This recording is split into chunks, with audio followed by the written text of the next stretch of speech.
Everybody tomorrow morning at Here we are at the 2020 Southern Nationals. Check out this groove we got going on today.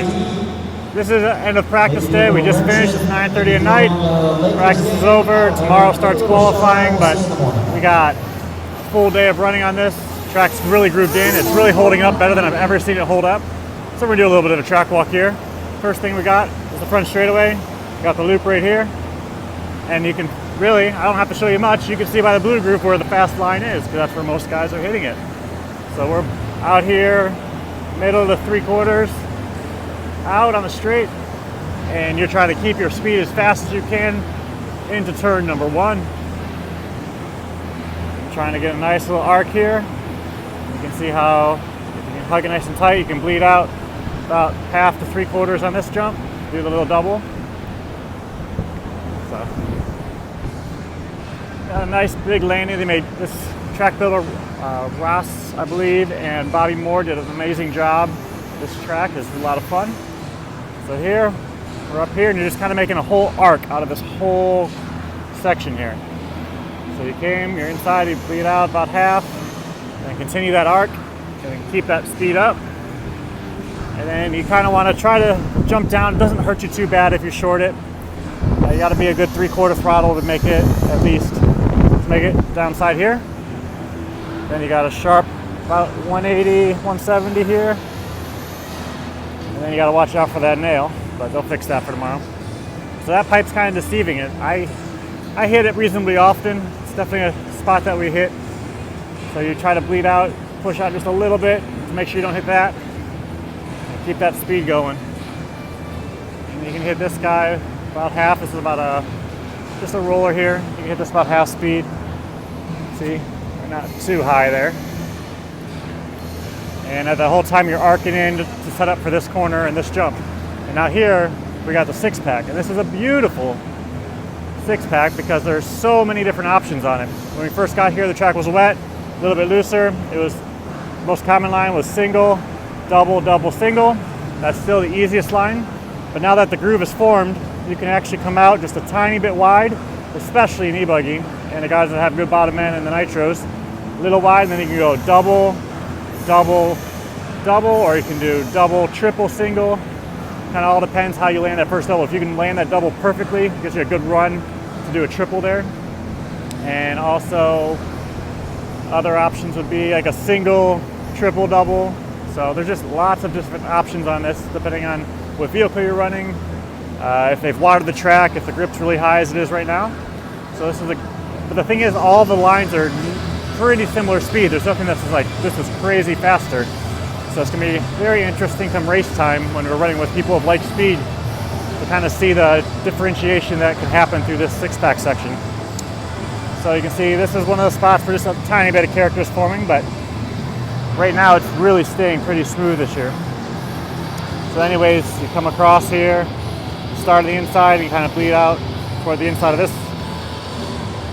And make a big round right-hander here. And then you got a sharp left coming after it. So you're just trying to piece together all the corners. Get on the gas nice and early. Bleed out to about 1/2. I'm out about 1/2, 3/4 here. Give a nice fancy whip for your fans. It's pretty big. That takeoff's probably 4 feet high. Your landing is about 5 feet high. And just a nice, gradual, smooth landing. Continue that momentum. Arc into this corner where we got our first crossover here. So this is actually starting to kick some people a little bit. This guy right here, because that's right in. You're keeping your momentum going. You can see that's right in that line. So that can kind of kick your car out. So you gotta be wary of that. But if you can get through that nice and smooth, gun it, clear the huge gap jump. We got about another 4-foot takeoff here, and probably about 6 to 7 foot in elevation landing up here. At least I'm judging that by my height. So you just got to be up on the throttle. It's not too hard to make as long as you're lined up. And then here's one of my trickier sections. I started to get it tonight finally, but you're trying to keep speed to keep your pace going, but you're going uphill a little bit. You can see. and you're trying to slow down at the same time for this massive drop off. So kind of get a feel there for what that drop off is. So if you go too fast and you get like one tire over it, you can tumble, and you've got to slow down just enough. And it's like you want to stay tight, but the problem is there's this bump right here. If you hit that too hard, it can really upset your car. So if you can just bleed out, nice smooth drop down, only out about a quarter, and a smooth arc, and make this little S section here. So let's slide down this. Try not to fall. All right, we got the right hander. Staying tight, keeping that speed up, and then you got a sharp 180. So it's really trying to throw your car into this, get it to turn as fast as you can. Avoid these holes that we got. So this is probably one of the drier sections of the track. So it's starting to blow up and get dusty. So you can really see the shocks start to work here. And then things to avoid on this are if you hit over here, it can launch your car a little bit. And then also right here, it can launch your car. So you really want to try to stay in that middle section. Watch your suspension work, and you're going away from you on the driver's stand. So that's always a little bit tricky, trying to judge where your braking point should be to make this corner. And you can really see the tire, the traction being laid down here in this corner. If you can hug that just right, I mean, it just sucks your car in super fast. And then, so as you do this corner, you're lining up for this next section and trying to make it continuous. So you kind of turn just a little bit extra early, and then that way you can make a nice arc to the left. Try to avoid hitting that pipe. And then this gives you a lot of options. Again, this is like a little hip corner edge wedge type jump. Now you can either take it nice and easy, land just a little bit past the backside and really control your corner here. What I've had success with so far is kind of to bend steering the whole way as I'm on the throttle from here. So on the throttle, and I'm still arcing. And then as soon as I take off, I've arced enough to where I can start to whip it back this way and land all the way out here. And when it hits right, it's really good. If you miss, it can be really bad. So that'll be an interesting point for passing possibly in the mains. It's gonna be interesting to see which line people take. And then coming out of the straight, we got probably our biggest hole that's starting to develop. We'll see if they try to fix it tonight or if they leave it. But again, it's not even that bad. But it does upset the car just enough.